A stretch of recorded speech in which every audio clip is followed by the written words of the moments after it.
Sa Luke chapter 15, balikan po natin yung parable ni Jesus. And verse 20, alam natin ito po yung anak na Sunday na nagkamali, naging masalimuot ang buhay ng alibog kong anak, and he realized na mas mabuti pala na siya ay nasa presensya ng ating Panginoon. Kaya, so he got up and went to his father. But while he was still a long way off, his father saw him and was filled with compassion for him. He ran to his son, threw his arm around him, and kissed him. The son said to him, Father, I have sinned against heaven and against you. I am no longer worthy to be called your son. But the father said to his servants, Quick, bring the best robe and put it on him. Put a ring on his finger and sandals on his feet. Bring the fattened calf and kill it. Let's have a feast and celebrate. For this son of mine was dead and is alive again. He was lost and is found. So they began to celebrate. Meanwhile, the older son was in the field. When he came near the house, he heard music and dancing. So he called one of the servant and asked him what was going on. Your brother has come, he replied, and your father has killed the fattened calf because he has him back safe and sound. The older brother became angry and refused to go in. So his father went out and pleaded with him. But he answered his father, Look, all these years have been slaving for you and never disobeyed your orders. Yet you never gave me a young goat so I could celebrate with my friends. But when this son of yours who has squandered your property and with prostitutes comes home, you kill the fattened calf for him.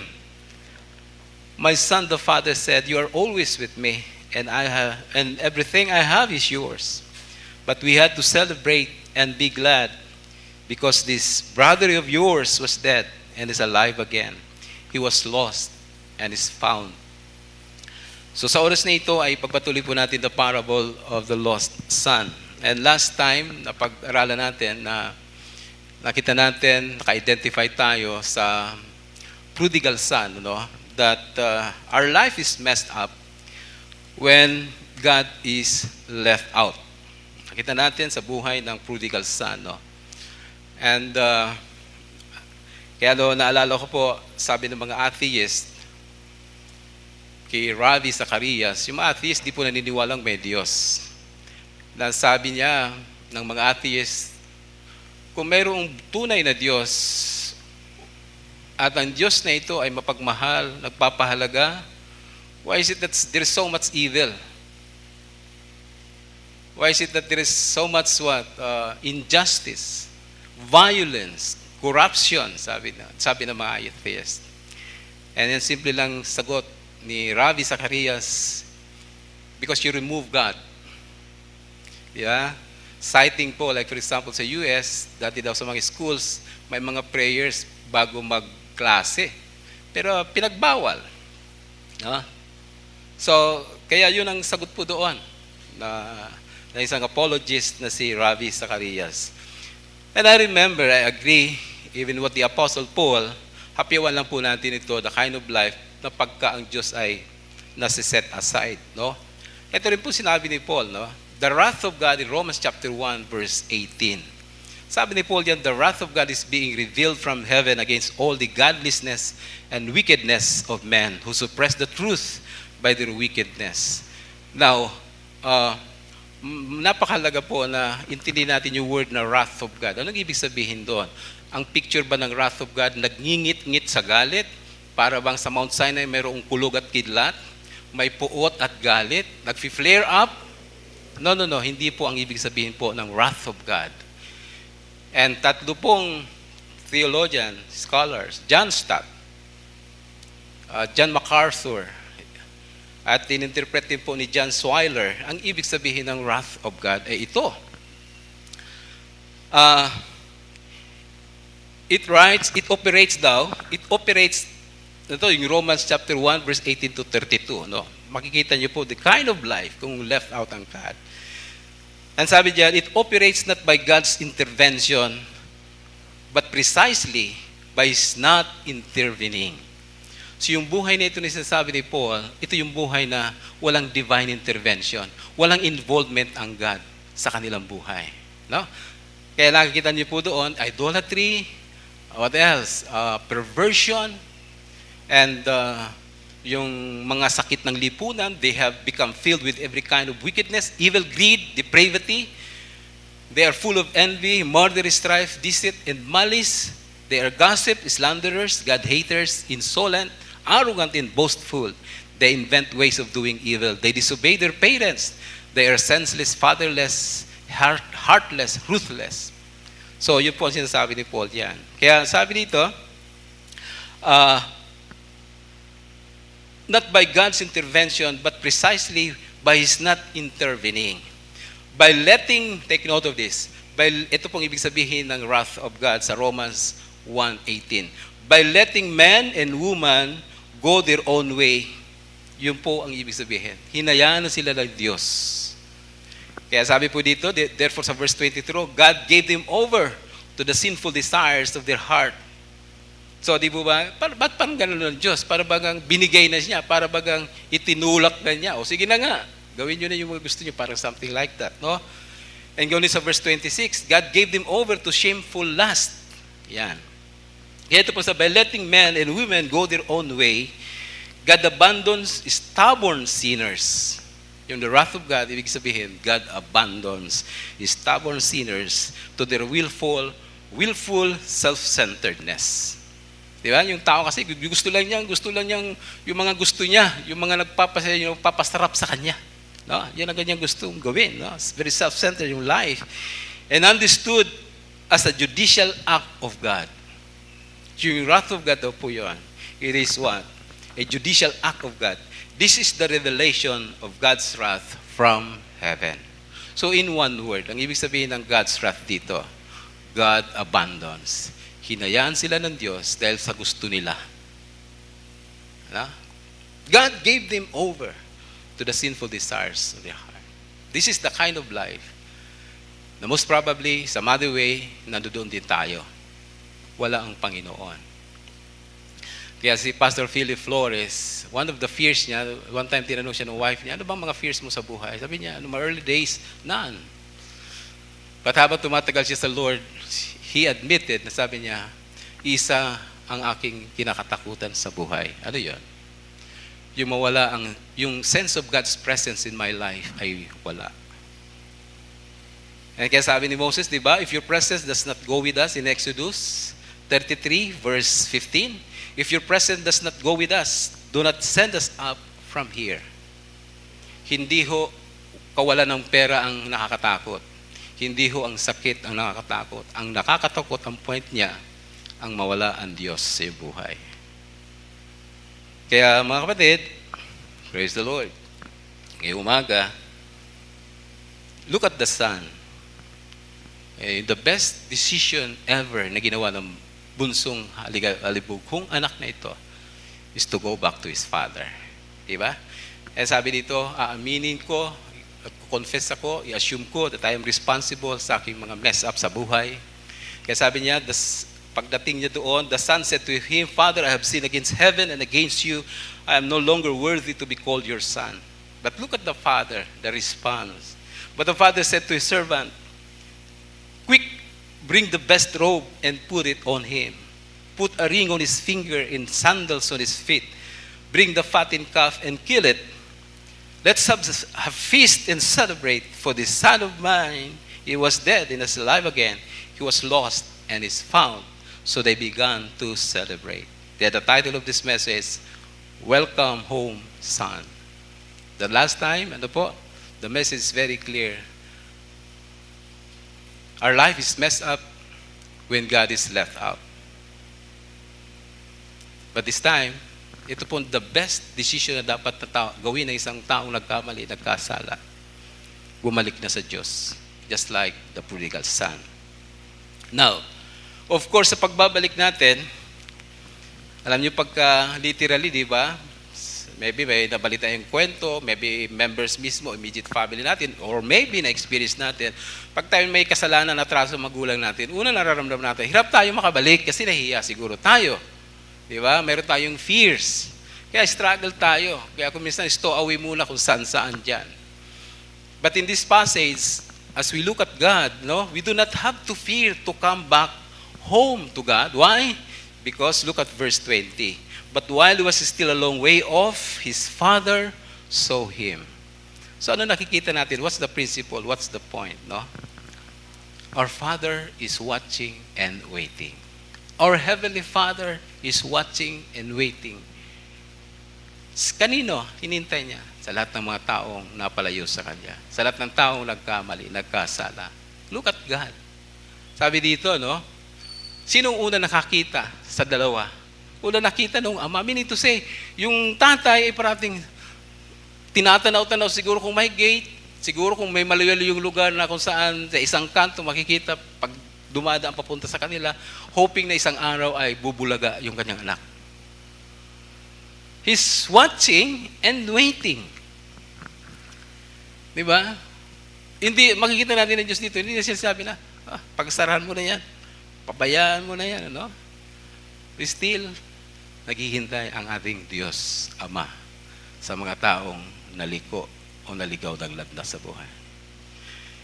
Kaya si Peter, sabi niya, 2 Peter 3:9, it talks about the second coming of Christ. Minamak yung mga Christians. Sabi niya, kung totoong babalik ang iyong Jesus, bakit until now, ang tagal naman? Bakit di pa siya dumarating? Ito ang explanation ni Peter. The Lord is not slow in keeping His promise. God is faithful. Ibig sabihin, He will do it. Sinabi niya, gagawin niya yun. Babalik siya, babalik siya. As some understand, slowness. Sabi ng iba, nang bagal naman ng Diyos yun, pati babalik siya, no? And instead, sabi ni Peter, He is patient with you. So, in relation sa pagbabalik ng ating Ama mula sa langit, ni Jesus mula sa langit, kaya natatagalan for a reason. Yung grace period ng Lord sa makasalanan, binibigyan niya tayo ng chance na someday, one day, tayo po'y makapag-isip-isip, bumalik na sa Diyos, mag-repent. Di ba? Sabi nga ng iba, marami mga nag-interpret. Ito ba nangyayaring itong pandemic, pinahintulutan ng Diyos? But isa lang lahat nagkakaisa, sabi niya, pinahintulutan mo ito ng Diyos. It is a wake-up call in order for us to repent, magbalik sa Diyos. And that's the best realization na pwede natin gawin, magbalik sa Diyos. Kaya instead is patient with you. Ito po, because sa Panginoon, not wanting anyone in as much, ayaw po ng Diyos na mapahamak tayo. Not wanting anyone to perish, but everyone to come to repentance. Napakabuti ba ng Diyos? Kaya lang nakakalungkot mga kapatid. Ang tao hindi siniseryoso yung grace period ng Lord sa kanya binibigay. Sabi ni San Pedro na, sinabi niya, kaya siya sa tingin natin mabagal bumalik sa Jesus sapagkat binibigyan tayong lahat ng Diyos ng pagkakataon makapag-isip-isip, magbalik loob at magsisi upang dumating man si Jesus, makakasama ka. Amen. So our Father is watching and waiting. Pangalawa in verse 20, B, his father saw him and was filled with compassion for him. He ran to his son, threw his arms around him, and kissed him. Tingnan niyo po yung picture, no? Yung picture na ito, nung makita niya, hindi galit ang naramdaman yung ama at puot, hindi panunumbat or whatever na pwedeng sabihin ng kanyang ama, dahil nilustay yung kanyang minana, but awa ang puso ng amang ito. And it represents God, di ba? So our Father, no? We do not have to fear to come back to God because our Father's compassion never fails. Yun po ang hope nating mga makasalanan. Yun po ang hope nating napalayo sa Diyos. Di ba? Dahil meron po tayong nasisilip na ang ating lalapitan Diyos ay compassionate God. Imagine that He ran to His Son. No? Dahil sa kasabikan marahil ng ama, hindi niya nakapaghintay na dumating at magmano siguro o yumakap yung anak sa kanya. Siya na mismo tumakbo. Alam niyo po daw, di ba? Sa maraming scholar, sabi diyan, ang matanda ay hindi tumatakbo papunta sa anak. Pero ito, siya po ay tumakbo papunta doon. He ran to his son through his arm. Imagine, pag niyakap mo ang isang tao, kung ikaw yung yinakap, ikaw ay takot na takot. Ikaw ay mayroong pinag-aalala pangamba. Lalo tigit na siguro yung taong naatrasuhan mo. All of a sudden, niyakap ka niya, parang, wow, tama si Peter, love covers the multitudes of sins. Ang sarap na ng feeling para mapapawi, di ba? There is no fear. No? Sa pag-ibig daw po, nawawala at napapawi ang takot. Yun ang ating Diyos. In-embrace niya yung kanyang anak. Because the nature of God is compassionate siya. Kiniskisan niya, di ba? Hinalik-halikan niya, anak niya. Kaya alala ko yung Psalm 51. We know that Psalm 51, na isulat ito after na nag-fall si King David kay Bathsheba. At nag-fall siya, at hindi lang yon, napakasama pa nang nangyari sapagkat yung asawa ni Bathsheba, may malis yun, di ba? Pina-intentionally nilagay sa labanan para mamatay, para malinis yung kanyang sabit. Pero alam natin, God used Nathan the prophet to rebuke David. At sinabi niya doon yung istorya, meron sa mayaman na kung saan ang dami niyang tupa. Tapos dumating yung bisita niya, yung isang mahirap lang at alos anak na niya yung kanyang tupa, kasama niya sa pagtulog. Kinuha yun ang kinantay. Galit na galit ang David. Sabi, dapat mamatay ang gumawa niyan. You are that man. Ikaw yun. Sabi, kaya sabi dito, have mercy on me, O God. Look at that. Di ba ang isang tao nagkasala, iniisip niya, patatawarin pa kaya ako ng Diyos? May pag-asa pa kaya ako? Marireconcile pa kaya ako? Marirestore pa kaya ako? Ibe-bless pa kaya ng Diyos ang buhay ko? Alam ko, guilty na ako, di ba? Look at David. There is hope. Why? Kasi sabi dito, have mercy on me, O God, according to your love. Because ang kanyang nilalapitan na Diyos is the God of love. According to your great compassion, mahabagi ng Diyos na ito, blot out my transgressions. Again, in Lamentation, as a nation, Israel, we know, noon pa man si Jeremiah nagtutrumpeta, destruction darating pag hindi kayo nagbalik sa Diyos. And yet, patuloy naging stubborn yung mga Israelites hanggang sa na-exile sila. And the fall of Jerusalem was devastated because of the Babylonians, di po ba? The temple was destroyed. A lot of people, may mga ina na wala ng anak, may mga anak na wala ng ina. Alam niyo naman po, pagka kinonquer ka ng isang powerful na nation man yan, talagang patay kung patay. And that's what I experienced, mga kapatid. Yun ang kanilang naranasan, mga kapatid. Wasak ang kanilang buhay. Ang tanong, may pag-asa pa ba sila makabangon? Di ba parating, yan ang sinasabi natin, yung pandemic, kailan kaya tayo makakabangon? Pag bumagsak negosyo, kailan kaya tayo makakabangon? Pag ang buhay natin nagka-problema, kailan kaya tayo makaka-move on? Pero dito po, makita natin. Look at Lamentations 3, verse 22 and 23. The faithful love of the Lord never ends. His mercies never cease. Great is His faithfulness. His mercies begin afresh each morning. Kaya dito nakanta natin, great is thy faithfulness, O God my Father. Diba? Dito natin yun, yung base, yung passage na ito, yun ang ginanta natin, great is thy faithfulness. Now, ano pong pinapakita dito? The mercy of God, the love of God. Ang sabi dito, His mercy begin afresh each morning. Sa NIV, ang sabi diyon, they are new every morning. Great is thy faithfulness. So, ibig sabihin, ang Diyos, ang pag-ibig ng Diyos, di na-expired. Amen. Siguro yung tao, di ba? Hanggang bukas na lang, pagbibigyan kita ng chance, pag napaso itong aking grace na period na binibigay sa iyo, wala ka ng pag-asa. Paso na eh. Pero ang Diyos, they are afresh every morning. Great is thy faithfulness. Napakabuti ba ng Diyos? Nagkamali tayo ngayon, mukhang tingin natin. Hirap makamove. Pero bukas kaya, ang Diyos kaya, mapapaso na yung habag niya sa akin, yung pagmamahal sa akin. No. Sabi sa dito, sa Tagalog, pag-ibig ng Diyos ay laging sariwa. Amen. Nakaka-bless, di ba ang God? Amen? Nabi-bless pa kayo? Ito yung Diyos na dapat natin inspire tayo. Punta ako sa church, gusto ko mag-worship sa Kanya. Kasi napakabuti niya sa aking buhay. And in Psalm 103 verses 8 to 12, again, look at the heart and the nature of God. The Lord is compassionate in verse 8, and gracious, is slow to anger, abounding in love. No, yun ang nature, compassionate, is slow to anger, gracious, sagana sa pagmamahal ng Diyos. Look at verse 9. He will not always accuse. Ang Diyos na ito, pag ikaw ay lumapit na makasalanan sa Kanya, hindi ka duduru-duruin niya. Ikaw talaga, hindi ka niya pararatangan, hindi ka niya kukonsensyahin. Look at the Father, He embraced. Anyway, kasi nakita naman niya, bumalik, nakita niya nagre-repent yung, tapos na yun eh. Kaya in-embrace na niya. He will not always accuse, nor will he harbor His anger forever. Ang Diyos ay hindi nagkikimkim ng sama ng loob at puot. Amen. Just like us, marami tayong karga. Maraming hinanakit. Ang iba taon na, di pa rin ma-release, kaya di maka-move on. Ay, nako ang buhay. Di ba? Kaya minsan natitrigger, lumilitaw pa rin. Pero ang Diyos, hindi nagkikimkim ng galit. Kailanman. He does not treat us as our sins deserve or repay us according to our iniquities.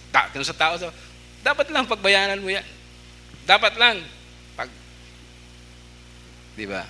Pero sa Diyos, sabi niya dito, although deserving na, pero hindi ganoon ang Diyos. And sana po, ganyan, no? Gusto niyo maging Christ-like tayo? Itong gawin natin. Itong gayahin natin ng pusong ito ng Diyos na ito. Why? Sabagat in verse 11, ito kasi siya, for as high as the heavens are above the earth, so great is His love for those who fear Him. As far as the east is from the west, so far has He removed our transgression from us. Napakalaki pala ng pag-ibig ng Diyos sa atin. Tayo man po siguro ay nalunod na sa kasalanan.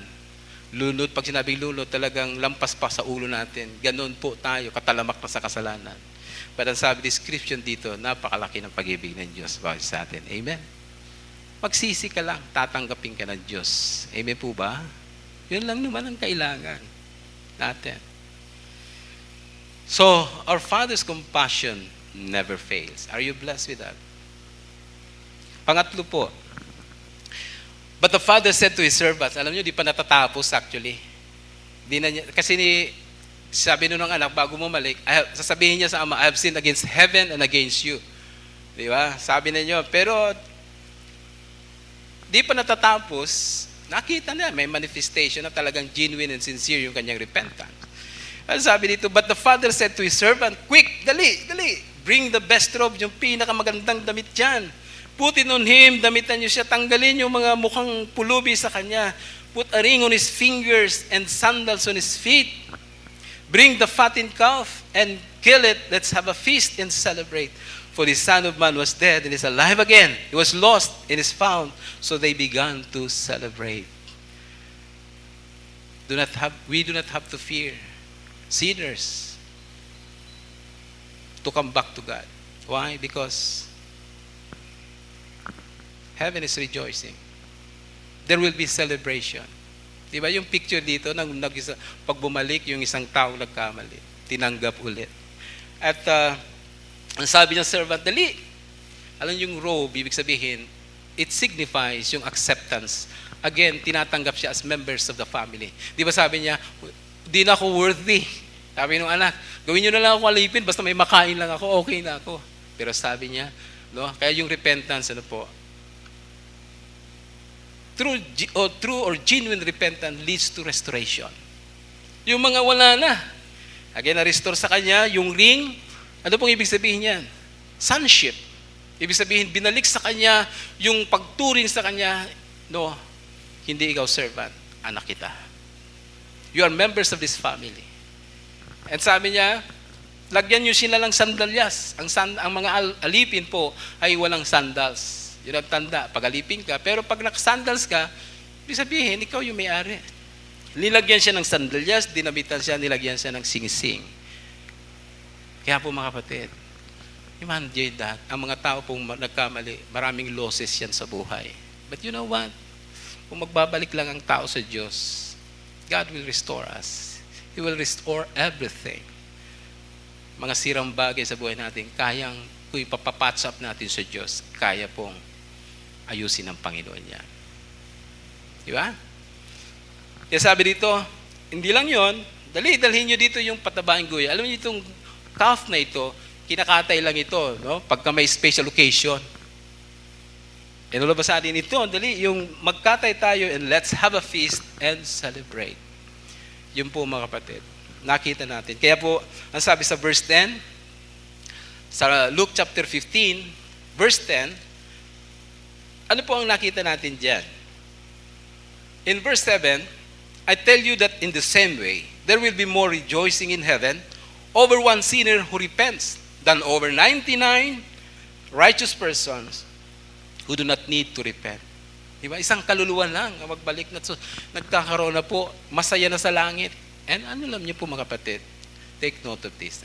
Ang totoong kahit makasalanan, pag nagsisisi ka, nagsisimula na maging masayahin ang iyong buhay. Amen. Dapat nakikita na natin, maaliwalas ka na. Nakalaya ka sa guilt.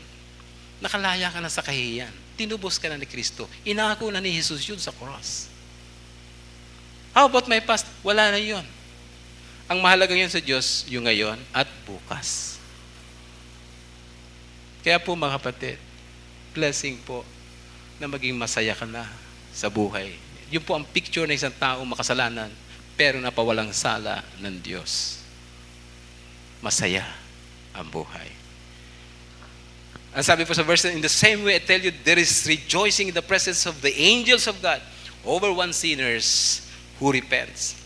So, pinipicture na dito sa langit at yung nangyayari sa langit na yon, mangyayari sa iyong buhay. Dati siguro bugnutin ka, mainitin ang ulo, dahil siguro self-condemnation yung ating nangyayari sa ating buhay, but all of a sudden, because hiningi na natin ang tawa sa Diyos, ang Panginoon po ay maawain. Papawiin niya sa atin lahat ng iyon. At bibigyan niya tayo ng isang kagalakan, kapayapaan, at pasayang buhay, maaliwalas na buhay. Amen. Kaya wag nyo na pong, sana naman po, kung na-experience natin, wag na natin bumalik. Gusto na, doon tayo naging miserable, doon ka na nalugmok. Kayo po ba, kung kayo po ay naglalakad, may isang balon doon, nahulog ka na, doon ka pa rin ba dadaan? Ang sarap yata mahulog. Oops. Hindi naman siguro. Kung alam kong diyan ka bumagsak, iwas na tayo. Amen? Para hindi mawala. Kaya, di ba si David, yung prayer niya, restore unto me the joy of my salvation. Kasi po ang kasalanan hindi nagpapasaya sa totoo lang sa buhay natin. Kaya sabi niya, Lord, nagkasala ako. Lord, please restore unto me the joy of salvation. But tingnan natin, ito na, ayos na, yung anak, yung ama, okay na. Ano nangyari sa anak na panganay? Actually, ito yung pinaka-punchline din ng parable ni Jesus. In context po, kasi sa verse 1 ng chapter 15, ang sabi now, the tax collectors and sinners were all gathering to hear Him. Nakikinig, no? Walang social distancing si Jesus doon sa mga sinners, sa mga tax collectors, sa mga publicans, sinners, nakiki-fellowship si Jesus doon. Yun naman ang sadya niya talaga, yun ang mission niya, yung mga makasalanang ito. Kaya sabi niya, hindi yung mga walang sakit ang kailangan ng doktor. Yung may sakit, yun ang nangangailangan ng doktor. Yun ang sinagot niya minsan, di po ba? But look at the Pharisees, the scribes, the teachers of the law. So sabi niya, this man welcomes sinners and eats with them. Binati ko si Jesus.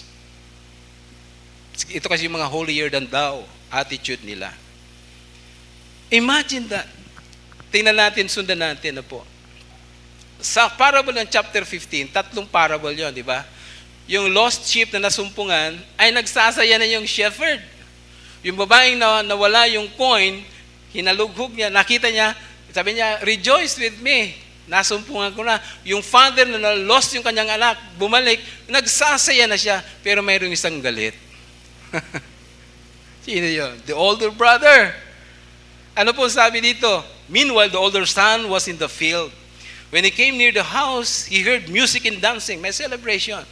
So he called one of his servants and asked him, ano bang meron dyan? Ba't may tugtugan at sayawan? Sabi ng servant, dumating yung kapatid mo at ngayon nagkakaroon ng kasiyahan at pinagkatay ng tatay mo. Anong reaction dito sa verse 28? The old brother became angry. galit. And refused to go in. Ayaw makipag-join, ayaw makisalamuha, ayaw niya magsaya sa pamilya niya. Ayaw niya mag-participate. Galit siya. And nung malaman ng ama, his father went out and pleaded with him. At ito, sabi po ng anak na lalaki ito, galit siya, "Look, all these years, I've been slaving for you and never disobeyed your orders. Yet you never gave me even a young goat so I could celebrate with my friends. But when this son of yours, who has squandered your property with prostitutes, come home, you kill the fattened calf for him." Nilustay niya. Tapos, ito ngayon, pinagkatay mo pa. Parang life is unfair, siguro sabi niya. Ito paliwanag ng ama. "My son," the father said, "you are always with me, and everything I have is yours. But we had to celebrate and be glad, because this brothers of yours was dead and is alive again. He was lost and was found." Hindi niya matanggap, hindi niya mapatawad yung kanyang kapatid. Ano meron siya? Galit. Masaya ba siya? No. Mga kapatid, yung mga taong may karga, hindi masaya sa buhay. Kung ninanurse natin yung inanakit, yung inggit, yung galit, na yan. At feeling niya parating sinasabi niya, "Ako, pinaglingkuran kita, ginawa ko lahat para self-serving." Very indifferent yung kapatid na ito. Naalala ko si Jonah. Di ba si Jonah, in chapter 3, alam natin yung story ni Jonah, di ba? Tinatawag siya ng Lord para mag-preach ng gospel, ng salita ng Diyos. But tumakbo ng Tarshish, pinakain ng Lord, binalik sa isang malaking isda, at natauhan siya, and for the second time around, nangusap ang Diyos sa kanya. Ang mensahe na it is a call for repentance or else gugunawin ng Diyos ang Nineveh. Nung mabalitaan ito na sumunod na si Jonah, ang sabi doon, nagsisi yung mga tao. Nakarating doon sa hari, pati yung hari nagawa ng proklamasyon na lahat ay mag-fasting, lahat mag-pray, pati hayop, mag-fasting sila. Lahat sila, who knows, sabi niya, lahat na gumagawa ng kasamaan, kalikuan, tumigil na kayo, magsisi tayong lahat. And chapter 3 verse 10, when God saw what they did and how they turned from their evil ways, He had compassion and did not bring upon them the destruction He had threatened. Mayroong parating na sakuna sa kanila because judgment yun ng Lord. But naawa ang Diyos na makitang nagre-repent yung mga taga-Nineveh. Ano kaya feeling ngayon ni Jonah? Siguro, saya-saya niya, fruitful yung kanyang ministry. Siguro, ano kaya naging reaction? Hulaan nyo nga po, ano kaya naging feeling ngayon ni Jonah na maraming nag-repent? Praise the Lord, hallelujah!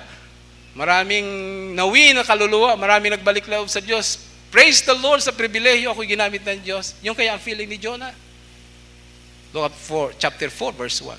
But Jonah was greatly displeased and became angry. Galit ang Jonah.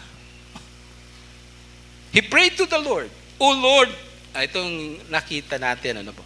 "Is this not what I said when I was still at home?" Ito na nga ang sinasabi ko.